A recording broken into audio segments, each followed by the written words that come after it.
The city of Boston, in the early 1960s, was a place of old-world charm and new-world anxieties. Its cobblestone streets whispered of revolution. Its brownstones stood as sturdy testaments to a proud history.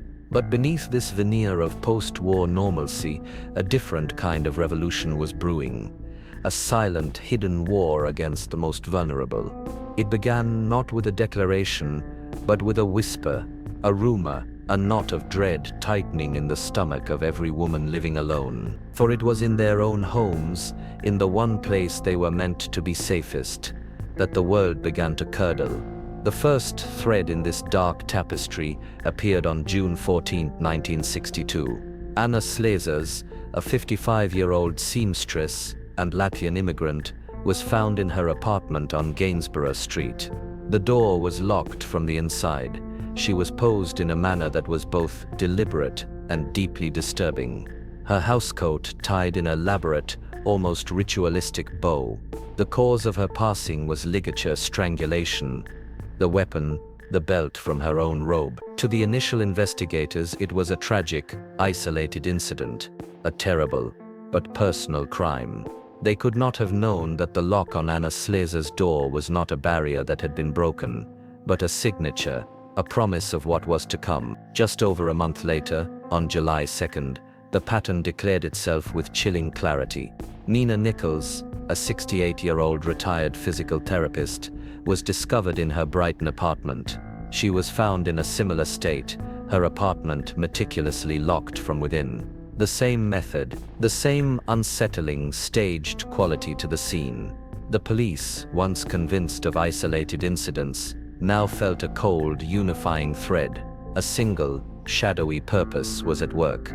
The city's homicide units, often competitive and territorial, were forced into an uneasy collaboration. A task force was born, not from a single command, but from a shared, dawning horror. And then, the floodgates opened. August, September, October. The shadow was moving faster now, his rhythm accelerating into a terrifying staccato. Ida Erger, 75.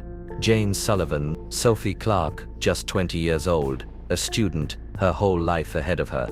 Patricia Bissett, 23, a secretary. The victims were women of different ages, different backgrounds, different neighborhoods. But the signature was always the same. The locked apartment, the ligature, a stocking, a scarf, a blouse. Items of domesticity turned into instruments of death. The specific, unnerving pose of the victims. The press, sensing a story that would paralyze the city, finally gave the phantom a name. They called him the Boston Strangler. Panic became a currency, traded over backyard fences and in grocery store lines. Locksmiths worked day and night. Women formed shopping groups, afraid to walk home alone. The sound of a knock on the door, once mundane, now carried the weight of a death sentence. The city was in the grip of a collective nightmare, and the Boston Police Department was under a microscope of immense public pressure. The investigation was a monumental, sprawling effort. Thousands of leads were chased down. Hundreds of men were questioned. Delivery boys, maintenance men, acquaintances, with shaky alibis.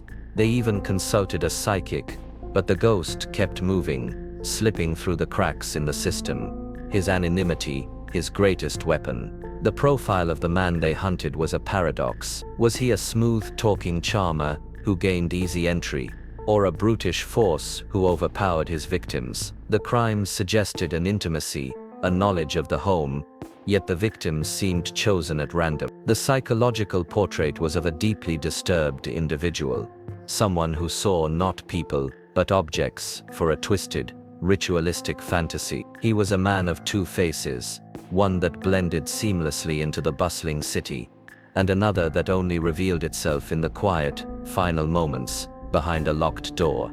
The break, when it finally came, arrived not with a dramatic confrontation, but with a whisper from a hospital ward. In October 1964, a 33-year-old factory worker named Albert DeSalvo was being held at the Bridgewater State Hospital for a series of unrelated sexual assaults. He was a known entity, a man with a history of petty crime and a peculiar compulsive need to confess. But it was there, in the confines of the institution, that he began to divulge details to another inmate, a man named George Nassar.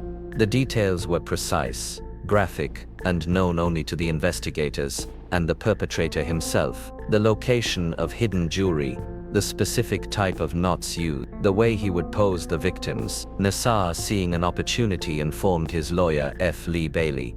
What followed was one of the most controversial legal chapters in American criminal history. Under the shrewd representation of Bailey, Albert DeSalvo confessed, not just to being the strangler, but to the assaults of hundreds of other women, a claim of monstrous proportion. He described his methods with a detached clinical precision, how he would pose as a handyman to gain entry, how he used his charm to disarm his victims before turning violent. His memory for detail was photographic, and for the first time the police felt they were staring into the eyes of the phantom that had haunted them for years. But there was a problem, a critical gaping hole in the case. There was no physical evidence directly linking Albert DeSalvo to any of the 13 canonical Strangler crime scenes. No fingerprints, no fibers, no eyewitnesses who could place him there. The entire case rested on his confession, a confession that was dramatic, detailed, but also the product of a man whose mental stability was deeply in question. Was he a brilliant, calculating monster finally brought to justice? Or was he a profoundly disturbed man,